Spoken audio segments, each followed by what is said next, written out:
আমরা তিনজনকে জিজ্ঞাসা করবো রান্না বাটি নামটা শুনলেই মাথায় প্রথম কি আসছে।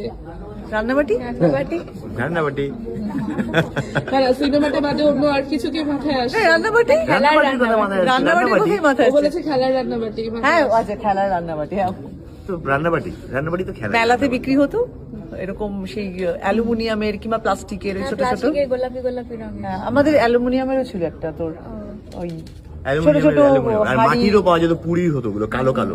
ও আমি মাটিরটা দেখিনি, মানে আমার মানে ছিল আমি তো না। ছবি বিশ্বাসের সময়কার মানুষ, আমি অনেক দেখেছি। আরে, ঠিক আছে, পাঠ করতে তো দেখিনি তোমাদের একসাথে। করিনি, তখন চান্স পেতাম না, ওই জন্যই তো বলে তুই স্ট্রাগল করেছে। ঠিক আছে রিদা, সরি রিদা। আচ্ছা, শুরুতেই যেটা দেখা যাচ্ছে যে মাছের ঝোলের কনসেপ্ট, বিভিন্ন জিনিসগুলো দেখা যাচ্ছে, পার্ট 2 লোকে মনে করবে, সেই জিনিসটা একটু দর্শককে যদি বলে দাও যে পার্ট 2 কিনা বিষয়টা। পার্ট টু ঋতিক না, তুমি তো মাছের ঝোল করেছো। না দেখো, মাছের ঝোলের যে চরিত্রটা, সে একজন পৃথিবী বিখ্যাত শেফ ছিল। আচ্ছা, শুরুতেই লোকে বুঝতে পেরে যাবে যে এটা পার্ট 2 নয়। তারপরেও যিনি বুঝতে পারবেন না, তিনি পার্ট 2 দেখে আসবেন, দেখবেন, দেখে বুঝবেন পার্ট 2 নয়।